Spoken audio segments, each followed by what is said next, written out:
안녕하세요. 데이터베이스 시간입니다. 실기 문제 풀이하는 시간이죠. 예. 오늘은 2007년 사회 문제를 풀어보도록 하겠습니다. 데이터베이스 실기입니다. 읽어볼게요. 읽기 전에 먼저 2007년 사회 데이터베이스 실기 문제를 풀기 위해서 필요한 기초 지식에 대해서 먼저 학습하는 시간을 갖도록 하겠습니다.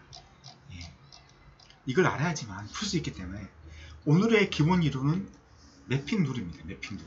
이게 기본 핵심이죠. 이 매핑 룰이 뭐냐면 개념적 데이터베이스 모델링에서 얻어진 ER 다이어그램. 기억나실지 모르겠는데 ER 다이어그램이 나오는 것은 관계,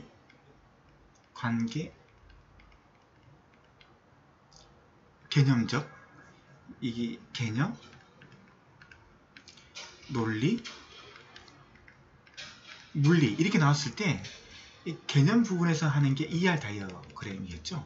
맞죠? 논리에서는 이걸 그 정규화 과정 거치는 거고, 그 물리 할 때 여기서 역정규화 거쳐서 실제적으로 테이블이 완전히 그 물리적으로 만드는 테이블 형식이 완전히 되는 거잖아요. 근데 지금 이게 매핑 룰이라는 게 뭐냐면 ER 관계, ER 다이어그램을 관계형 데이터베이스 이론에 입각해 데이터베이스 스키마로, 데이터베이스 구조로 변환하는 과정을 말하는 겁니다. 변환하는 과정이죠.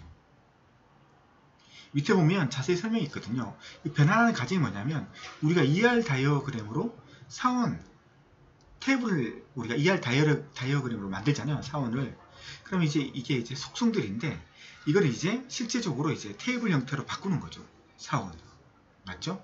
그래서 사원 이렇게 테이블로 다 집어넣는 거죠. 그래서 프라이머리 키가, 기본 키가 사원 번호다. 이런 식으로 테이블 형태로 맞추는 게 매핑 룰이죠. 근데 중요한 게 뭐냐면 매핑 룰이지만 이름이 물리적 공간에서 몇 바이트가 필요한지, 10바이트, 주소는 30바이트, 성별은 2바이트, 입사일은 10바이트. 이런 구체적인 것까지는 설계가 안 돼 있고 그냥 ER 다이어그램을 이런 모습을 이렇게 데이터베이스 스키마 형태로, 데이터베이스 구조 형태로 바꾸는 거. 이게 매핑 룰이라고 하는 거거든요. 매핑 룰. 이게 왜 중요하냐면 이런 거죠.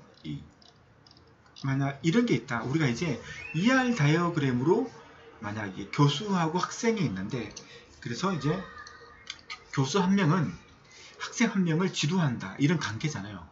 이걸 보면 알겠어. 우리가 이걸 보면 알잖아. ER 다이어그램 보면 교수 한 명당 학생이 들어간다. 교수 한 명이 학생 2명을 가르칠 수 없다. 이런 건 없겠지만 이런 거잖아요. 이걸 어떻게 테이블 형태로 어떻게 바꿀 것인지, 이 지도라는 이 관계를 어떻게 테이블로 변화시킬 것인지 궁금하시잖아요. 이걸 하는 게 매핑 룰이라는 거죠. 아시겠죠? 그럼 매핑 룰이 기본적으로 그 엔티티는 테이블로 가는 거고, 엔티티는 사원이란 테이블로 가는 거고, 이게 데이터베이스 스키마 형태로 엔티티는 사원 테이블로 가는 거고, 속성은 컬럼으로 가는 거죠. 이렇게 컬럼으로, 속성들이 컬럼으로 들어가는 거고, 식별자는 이 사원 번호 PK 있잖아요. PK. 이는 기본 키로 들어가는 거죠. 폴링 키로. 잘 안 보이시죠? 이렇게 포린 키로 들어가는 거죠. 포린 키로. 맞죠? 식별자. 이 식별자는 포린 키로 들어가고, 관계는 웨리 키로 들어가죠. 웨리 키가 뭐예요? 포린 키. 포린 키. 이런 키로 이렇게 들어가는 거죠. 관계는 포린 키로 들어가는 거죠. 관계. 지도라는 관계가 있잖아요. 이건 교수 테이블이든 학생 테이블이든 둘 중에 한 군데 이 지도라는 게 포린 키로 들어가는 거죠. 지도가 들어가는 게 아니고 이 지도라는 관계가 포린 키로 들어가는데, 포린 키로 들어갈 때 이게 학생의 프라이머리 키가 학번인데, 이 학번이 이쪽으로 들어가든지, 학번이 이렇게 들어가면서 얘가 교수한테는 웨르키가 되는 거죠. 웨르키가 되는 거죠. 이런 형식이 있을 수도 있고, 아니면 교수의 주키, 교수의 주키, 프라이머리 키, 이 학각 이런 것들 말고 의미 있는 주키 교수 번호가 아니면 학생의 여기에 딸려 하나 더 들어가는 거죠. 이렇게 들어가서 교수 번호가 이렇게 딸려 들어가는 거죠. 그러면서 얘가 포린키가 되는 거죠. 포린. 이러면서 지도라는 관계를 표시할 수 있는 거죠. 그러니까 학생의 학번의 주키가 교수의 외래키로 오든지 아니면 그 교수의 교수 번호가 학생의 외래키로 오든지 되는 거죠. 아시겠죠? 또 다음에 또 계속 이제 설명을 드릴게요. 네. 이런 식으로 테이블의 형태가 바뀌는 걸 말하는 거죠. 네. 매핑 룰 아주 중요한 거죠. 그래서 엔티티는 테이블로, 이런 속성들은 컬럼으로, 그리고 식별자는 기본키로, 관계는 외래키로 표현될 수 있는 거죠. 이렇게 각각. 아시겠죠? 엔티티는 테이블로, 아시겠죠? 속성은 컬럼으로, 식별자는 기본키로, 관계는 외래키로. 제일 중요한 게 외래키죠. 이 관계를 잘 모르시는 분들 있잖아요. 그걸 이해를 잘 하셔야 돼요. 자, 그래서 이제 1:1 관계 매핑이 ER 다이어그램이 데이터베이스 스키마로 어떻게 바뀔 수 있는지 한번 알아보도록 하겠습니다. 1:1 관계에서는 각 개체의 기본키가 다른 개체의 외래키로 등록됨으로써 두 개체 간의, 두 테이블 간의 관계가 설정된다는 겁니다. 그러니까 뭐요? 기본키가, 한 테이블의 기본키가 다른 테이블의 외래키로 가서 두 테이블 간의 관계가 맺어지는 거죠. 외래키가 그래서 관계가 되는 거죠. 외래키가. 이 외래키가 두 테이블, 세 테이블 간의 관계를 맺는 거죠. 외래키라는 의미가 아주 중요한 거죠. 그러기 위해서는 조건이 뭐예요? 한 테이블의 주키가 다른 키의 외래키로 가는 거죠. 주키가 가는 거지 보통 키, 아무 키나 가는 게 아니죠. 맞죠? 주키가 가는 거죠. 자, 그래서 한번 보시죠. 교수, 학생 매핑. 교수 한 명에 학생 한 명이 할당되는 경우, 이때 이게 이 ER 다이어그램이 또 이제 웨이팅 그랬지. 자, 그러면 그냥 쓰지 않고 이 ER 다이어그램이 어떻게 그 데이터베이스 스키마로, 데이터베이스 구조로, 우리가 알고 있는 데이터베이스 형식으로 바뀌는지 보여드리겠습니다. 먼저 이게 하나의 테이블이죠. 그럼 하나의 테이블이 이렇게 생기는 거예요. 그래서 교수 테이블이 있고, 교수 테이블의 속성이 컬럼으로 들어가는 거죠. 교수 번호, 학과, 그 다음에 식별자가 이제 포린키, 기본키로 들어가는 거고, 이건 아시겠죠? 학생 테이블입니다. 이 학생 테이블도 기본적으로 학번, 이름, 학년이 들어가고, 학번에 이게 이제 기본키가 되는 거죠. 이렇게 포린키가 되는 거죠. 이게 빠졌는데 학번이 이제 PK가 되는 거죠. 그러면 이제 교수는 학생 한 명을 지도한다. 이 관계는 포린키로 들어가야 돼요. 포린키로. 그래서 1:1 관계에서는 포린키로 들어가기 위해서는 교수의 주키가 여기로 들어가든지 이렇게 포린키로 FK로 들어가든지, 아니면 학생의 주키, 학번이 여기에 교수의 학번이 포린키로 들어가든지, 둘 중 하나의 방법으로 들어가야지 두 개의 관계가, 지도라는 관계가 설정이 되는 거죠. 1:1 관계가. 아시겠죠? 그럼 여기서는 학생의 교수를 준 거예요. 맞죠? 교수를. 이쪽을 학생이 가져간 거죠. 맞죠? 그러면 0301 박지연이라는 학생은 0301의 교수는 1번이에요. 그러면 0301의 교수가 2번이 또 이렇게 들어올 수 있나요? 들어오면 안 돼요. 아시겠죠? 이게 1:1 관계잖아. 이게 학번이 주키잖아요. 학번이. 0301이 두 번 나오면 안 돼요. 0301은 한 번만 나와야 돼요. 그 말은 학생 한 명당 교수는 한 명밖에 없다는 거하고 똑같은 거죠. 이해되시나요? 그 관계가? 중복될 수 없는 거죠. 0301이 또 나올 수 없는 거죠. 또 나오면 학생 여러 명이 교수 한 명을 그 가르침을 받는 게 되니까. 그러니까 1:1 관계를 이렇게 해버리면 1:1 관계를 편하게 바꾸는 방법이 방금 말했듯이 가장 간단한 게 이거라는 거죠. 교수의 포린키가 학생의 외키로 와버리면 되는 거죠. 이렇게 돼버리면, 이렇게 설정을 해버리면 1대1 관계가 성립되는 거죠. 그래서 0301에 다른 교수 번호를 입력을 하려고 하면 B, DBMS가 막아버리는 거죠. 자동적으로. 아시겠죠? 아니면 학생의 주키인 학번이 이쪽으로 들어오든지, 학번이 포린키로, 교수 포린키로. 아시겠죠?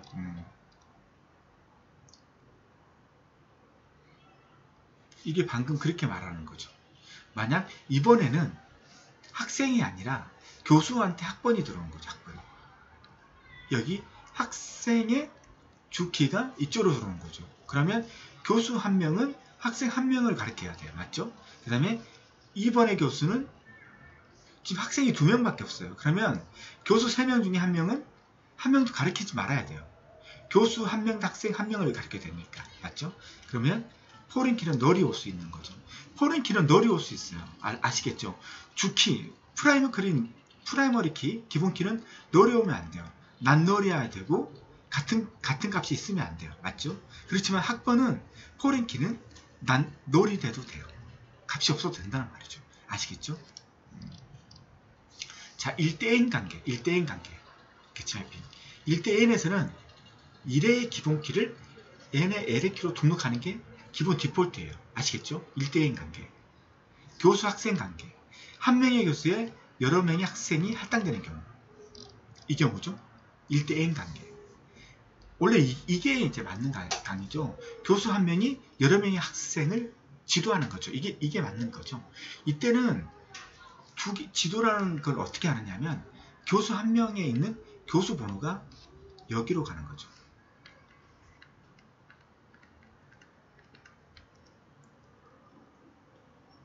아시겠죠? 포린키로.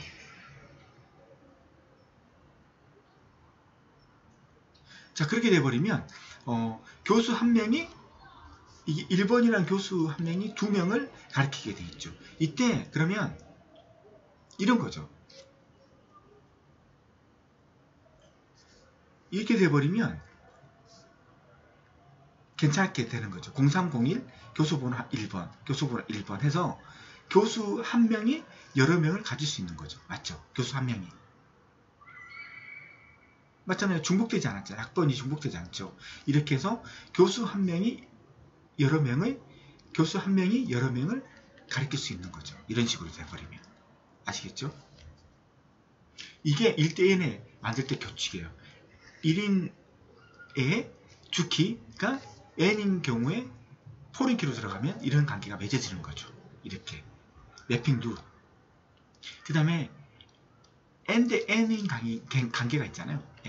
m. 원래 이렇게 쓰죠. n 대 m인 관계. 교수 여러 명이 학생을 가르친다. 이때는 어떻게 하느냐면 하나의 그 엔티티를 다시 만들죠. 테이블을 다시 만들죠.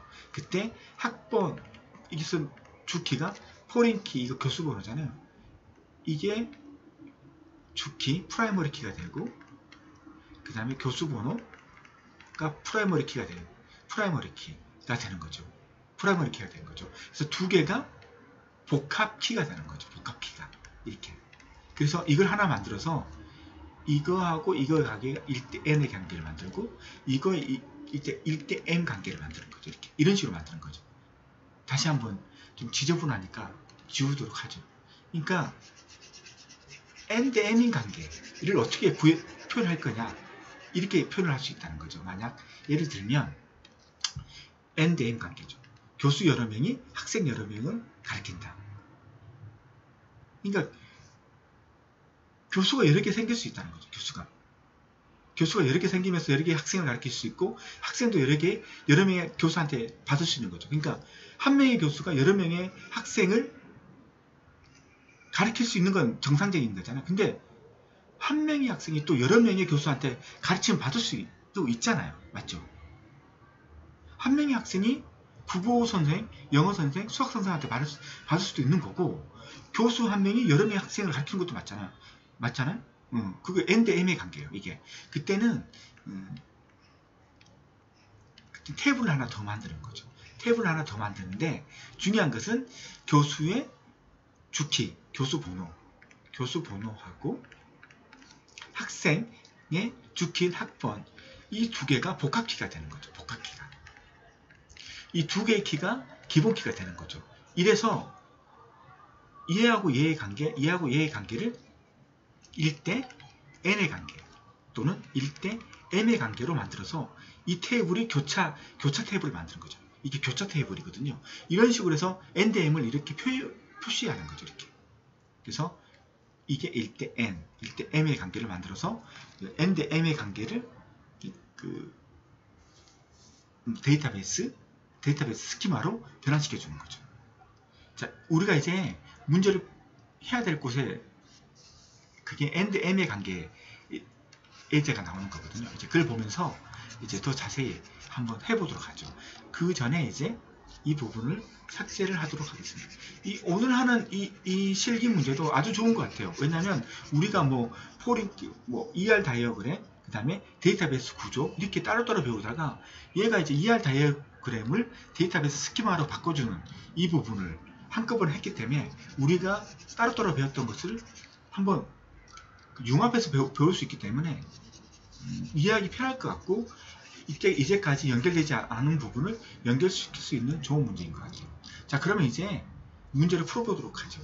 그리고 이런 것들이 있으면 이제 스크롤 할 때 속도가 좀 버벅거리니까 이런 것들은 그냥 한번 지울게요. 지우고 한번 깔끔하게 다시 한번 시작하도록 하겠습니다. 많이도 적어놨네. 매핑 룰 기억하세요? 매핑 룰 쉽잖아요. 매핑 룰. 자, 이제 풀어보죠. 2007년 사회 문제입니다. 자, 차근차근. 가칭, 백제, 무역, 진흥봉란은 우리나라와 중국, 일본에 걸쳐 영향력을 마련한 백제 문화를 복원, 특히 백제 시대의 무역 개념을 현대 국제무역에 접목, 부흥시키기 위한 일을 하기 위해 설립한 가상기관이다. 쓸데없는 얘기죠. 그렇지만 처음이니까 읽어보겠습니다. 이 기관에서는 최근 농가에서의 친환경 농산물 생산 자동화 및 이를 통한 해외 수출 확보를 지원하기 위한 시스템 구축을 위해 정보 시스템 구축 사업을 발주하게 되었다. 쓸데없는 얘기죠. 기아가 속한 주 계획 데이터 시스템의 해당 사업에 대한 제안 평가에서 1위를 차지하여 사업을 수주하게 되었고 사업이 본격 진행이 되었다. 기아는 산업 품질 보증팀 일원으로서 데이터베이스 부문의 논리 데이터 모델링의 품질 점검을 하게 되었다. 쓸데없는 얘기죠. 여기까지. 자, 이제 가로친 부분부터 이제 가는 거죠. 개념적 데이터베이스 모델링 결과를 관계적 데이터베이스 이론에 근거하여 데이터베이스 스키마로 변환하는 과정을 매핑 룰이라고 한다.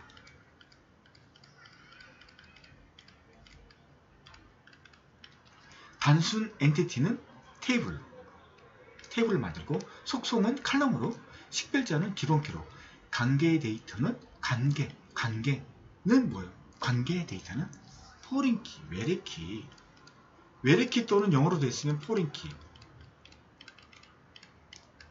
이렇게 나오겠죠. 아시겠죠?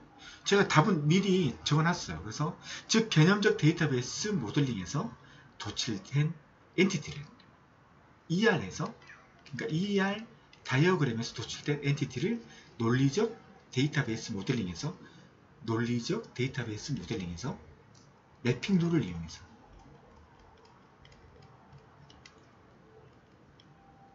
관계 스키마로 변환시킨다. 자, 이거 잘 보세요. 그러니까 매핑 룰이 어느 시점에 하는지를 나오는 거잖아요. 개념적 맞죠? 적이 나오고 논리적이 나오고 그 다음에 물리적 데이터베이스 모델링이 3개가 있잖아요. 개념적은 ER 다이어그램을 만들잖아요. 그러면 매핑 룰은 언제 만든다? 데이터베이스 모델링에서 도출된 엔티티를 논리적 데이터베이스 모델링에서 여기서 뭘 한다? 매핑 룰을 한다. 매핑 줄여서 할게. MR을 한다. MR을 한다. 어디서? 논리적 데이터베이스 모델링에서 MR을 한다. 물리적에서는 이제 실제적으로 그 물리적 공간에 차지하는 바이트 크기까지도 명시해서 이제 만드는 게 물리적에서 하는 거고, 여기까지 대충 만드는 게 매핑 룰이 하는 게 논리적 데이터베이스에서 한다. 아시겠죠? 기하는 논리적 데이터베이스 모델링, 논리적이에요. 매핑 룰, 데이터베이스 모델링 결과에 대한 품질 점검. 그러니까 매핑 룰을 통해서 데이터베이스 스키마를 만들었는데 이제 그걸 검토했는데 문제가 발생했다는 거예요. 그걸 검토했는데 논리적 데이터베이스 모델링 결과에 대한 품질 점검을 하기 위해 우선 ERD를 통해 물리적 부분을 살펴보기로 했다. 다음에 회원 정보와 관련된 ERD는 I 형식으로 그려질 거다. 자, 이게 그거예요. 사용자 정보 엔티티가 있고 개소 정보 엔티티가 있는데 이걸 데이터베이스 스키마로 만든 거죠. 그러니까 이렇게 이제 표현할 수도 있잖아요. 뭐 개소명, 뭐 주소 이렇게 속성으로 표현할 수 있는데 지금 I 표현법으로 표현했다고 하잖아요. 이게 I 표현법이라는 거죠. 이 모습이 I 형식으로 그려진 거다. ERD는 I 형식으로 그려진 거다. 자, 여기서 보면 사용자 정보 엔티티가 있고 개소 정보 엔티티가 있는데 이게 1대 N이고 1대 M이 N대 M의 관계죠. 그러니까 사용자 정보, 사용자가 여러 명의 사용자가 여러 명의 개소를 사용자가 여러 명의 개소. 제가 개소를 저도 몰라서 찾아보니까 뭐 사무소, 뭐 이런 사무실, 뭐 이런 개념이거든요. 그래서 이게 저는 찾아봤는데 이게 맞는지 모르겠는데, 그러니까 여러 명의 사용자가 여러 명의 사무실을 가질 수 있다는 거잖아요. N 대 M의 관계니까. 한 명의 사용자가 여러 명의 사무실을 가질 수 있고, 여러 명의 사무소, 한 개의 사무소 안에 여러 명의 사용자가 같이 사용할 수도 있는 거예요. 이런 관계라는 거예요. 복잡한 관계죠. 1대 N 대 M의 관계인데, 이 N 대 M의 관계는 표현하기 힘드니까 우리는 이렇게 사용자 개소 관계를 릴레이션, 그러니까 엔티티를 하나 더 만들어서 사용자 아이디 포린키 얘하고 얘를 하나 가져오고 그 다음에 개소 아이디 얘를 하나 가져와서 이 두 개의 복합키를 가지고 이제 하나의 테이블을 만드는 거죠. 아시겠죠? 이렇게 만든 거예요. 이제 NDM의 구조를 이렇게 만든 것까지 맞았는데 이제 이걸 살펴보니까 ER 다이어그램을 I 형식으로 표현한 ER 다이어그램을 봤는데 문제가 있었다는 거죠. 예.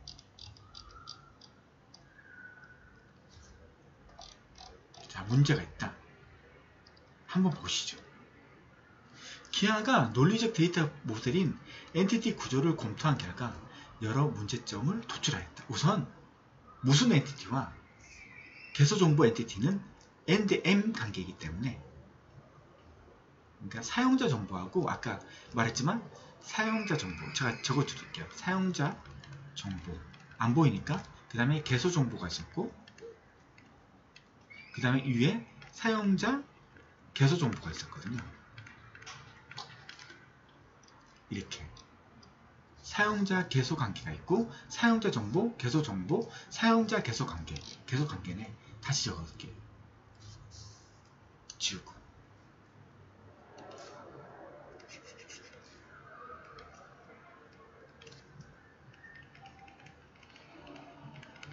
개소 관계 이렇게 세 개의 테이블이 있었고 1대 N의 관계, 1대 M의 관계인 두 개의 관계는 N 대 M의 관계를 이렇게 해결한 거죠.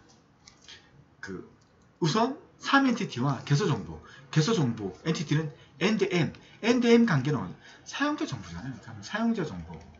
이건 그냥 말을 읽어보면, 논리적으로 읽어보면 사용자 정보밖에 될 수 없다는 것을 몰라도 찾을 수 있는 거예요. 3번은. 기본적인 뭐 매핑 룰을 모르든 아니면 N 대 M 관계를 어떻게 해소해서 만들 수 있는지 그걸 모른다 하더라도 잘만 읽어보고 관심을 가지면 사용자 정보라는 걸 알 수 있어요. 사용자 정보 엔티티와 개소 정보 엔티티는 N 대 M 관계이기 때문에 뭐라는 교차 엔티티 이게 교차 엔티티거든요. N 대 M의 관계를 해소하기 위해서 만든 엔티티, 만든 테이블, 교차 엔티티. 교차 테이블이죠. 교차 테이블. 두 개 교차한데 교차 테이블. 그게 뭐예요? 교차 엔티티가 뭐예요? 사용자 계속 관계. 지식이 없더라도 조금만 더 신경 쓰면 이것도 맞출 수 있는, 지식이 없더라도 3, 4번은 맞출 수 있는 아주 고마운 문제죠. 지식이 없어도 여기 안에 답이 있었기 때문에 그 중에서 고른 거기 때문에 아주 고마운 거죠. 교차 엔티티를 사용하여 연결을 주고 있으나 사용자 정보에 사용자 구분 코드라는 속성이 추가되어 사용자 구분 코드라는 속성이 추가되어 해당 데이터베이스에 접근하고자 하는 사용자의 접근 권한 권리를 해줄 수 있도록 강구해 줌으로 인해 하나의 개수에 해당하는 동일 사용자가 1 이상 존재할 수 있게 되는 결과를 초래하는 사실을 인지하였다. 제가 위에 가서 다시 읽고 다시 한번 읽어볼게요. 이 부분은.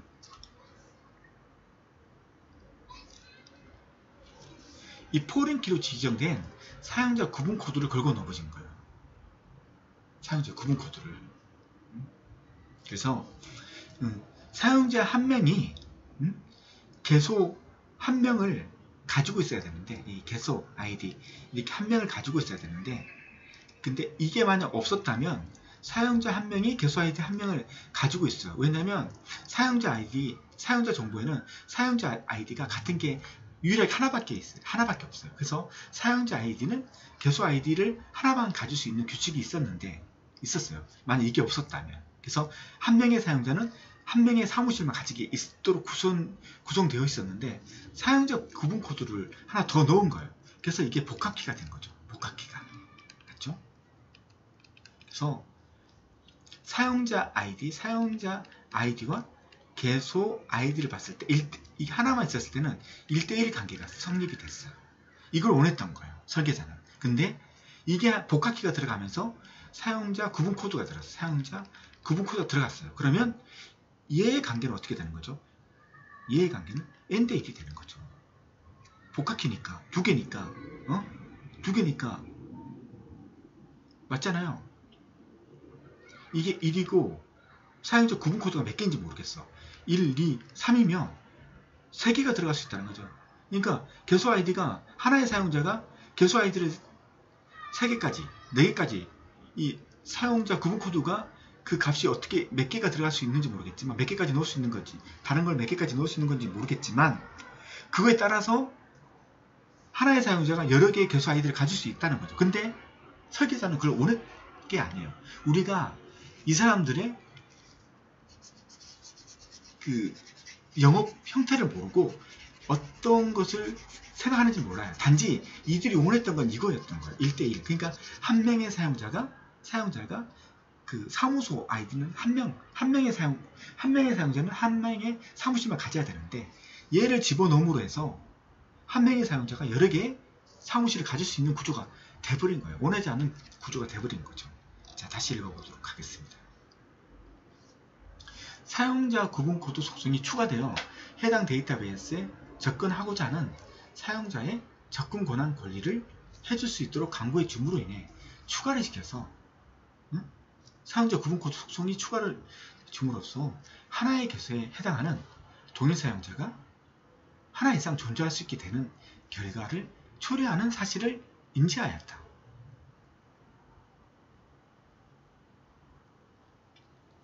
그래서 3은 뭐예요? 사용자 정보 엔티티에선 사용 여부 속성을 사용하여 탈퇴자의 정보도 이게 하나의 문제가 있었고 또 이건 다른 문제예요. 탈퇴자의 정보도 함께 관리할 수 있도록 하고 있으나 탈퇴자의 주요 정보인 주민등록번호, 주소를 계속 보관할 수 있게 함으로써 개인정보 보관 측면에서 문제가 발생한다. 위에 가서 보시고 다시 한번 읽어보시죠. 사용 여부.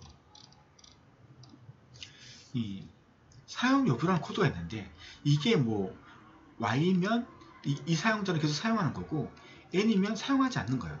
사용하지 않는 정보면 삭제를 해야 돼요. 개인정보보호법에 위반되는 것들은 삭제를 해줘야 돼요. 사용하지 않는 데이터를 그것도 어떤 사용자의 중요 데이터, 민감 데이터를 가지고 있는 것은 불법이에요. 그렇기 때문에 사용하지 않는 주민등록번호, 전화번호, 주소, 이런 비밀번호 이런 것들은 삭제를 시켜줘야 돼요. 근데 사용 여부를 사용자 정보에서 같이 가지고 있는 거예요. 이걸 따로 떼야 되는데 그래서 사용 여부가 있고, 그리고 어떻게 구성을 해야 되냐면, 이 사용 여부가 여기 있다고 한다면 뭐 없을 수도 있지만 있다고 한다면 최소한 주민번호, 비밀번호, 주소, 전화번호 이런 것들은 따로 테이블을 만들어야 돼요. 따로 테이블을 만들어서 그게 링크 시켜줘서 만약 사용 여부가 n이면 이 테이블들을 지워줘야 돼요.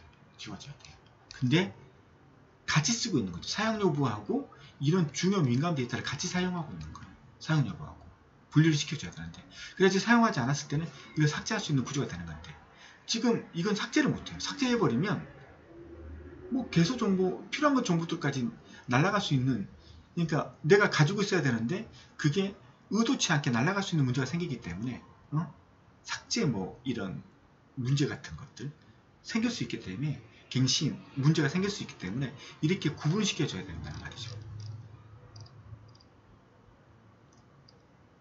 그래서 사용자 정보 엔티티에서 사용 여부 속성을 사용하여 탈퇴자의 정보도 함께 관리할 수 있도록 하고 있으나, 탈퇴자의 중요 정보인 주민등록번호, 주소를 계속 보관할 수 있게 함으로써 개인정보 보안 측면에서 문제가 발생한다.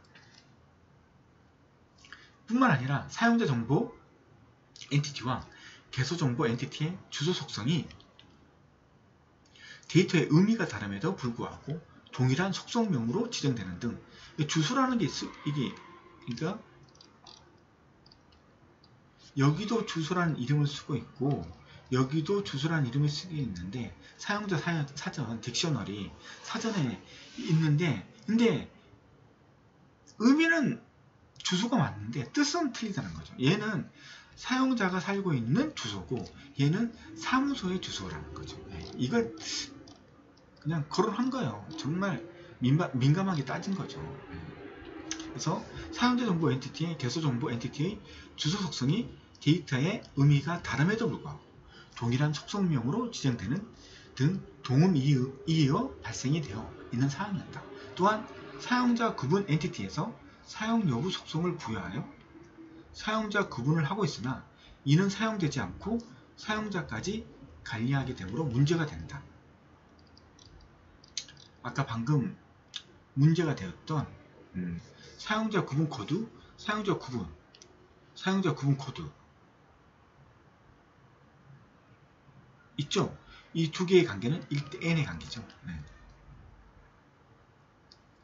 이 부분, 사용자 구분 코드의 사용 여부, 지금 여기서는 없는데 이게 사용 여부라는 게 그 속성이 하나 더 있다는 거죠. 속성이.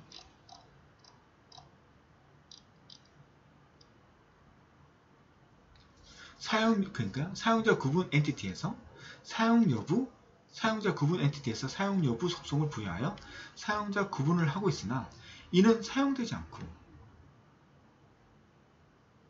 사용 여부가 두 군데 있었죠. 사용자 정보. 자, 다시 한번 정보하죠. 개소 정보, 사용자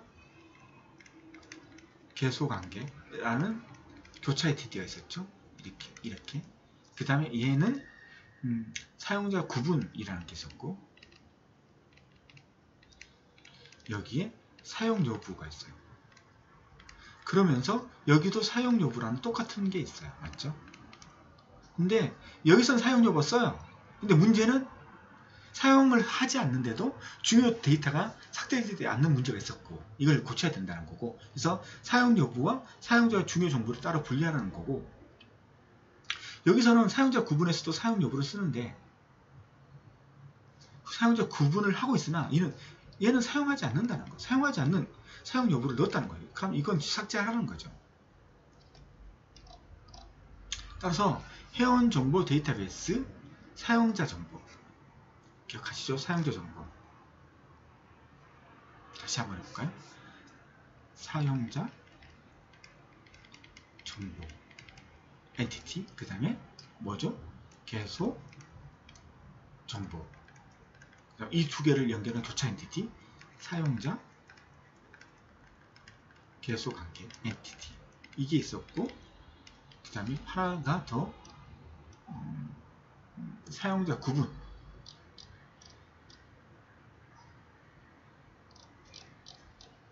사용자 구분.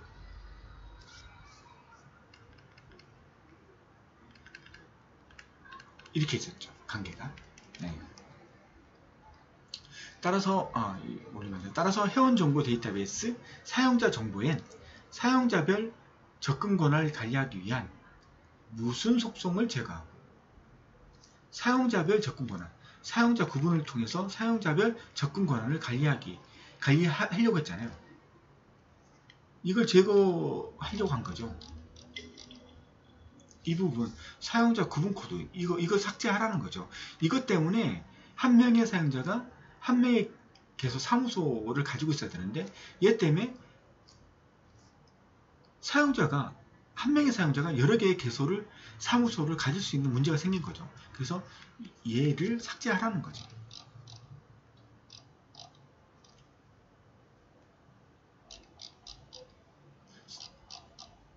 그래서 사용자 구분 코드, 어디에서? 사용자 정보에 사용자 구분 코드를 있었잖아요. 프라이머리 키로. 그걸 삭제하고 속성을 제거하고, 사용별 접근 권한은 별도 엔티티를 생성하여 관리하는 것이 요구된다. 죄송합니다. 관리하는 것이 요구된다.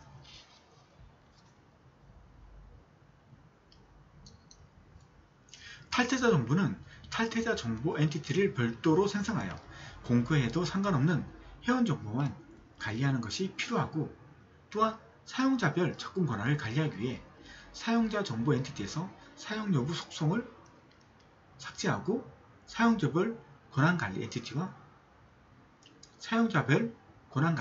엔티티와 관리로 설정하는 것이 좋을 것으로 판단되었다.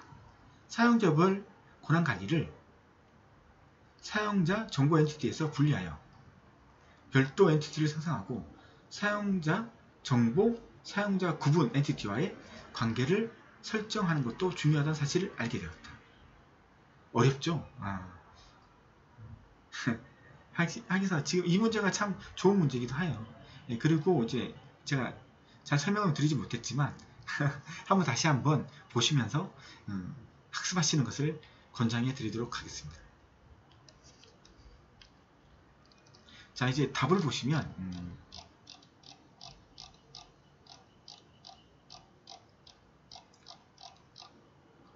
여기 있는데 1번 답이 매핑 룰이고 2번 답이 외래키, 관계 데이터는 외래키로, 사용자 정보, 사용자 계속관계, 사용자 구분 코드, 이렇게 답이 있습니다.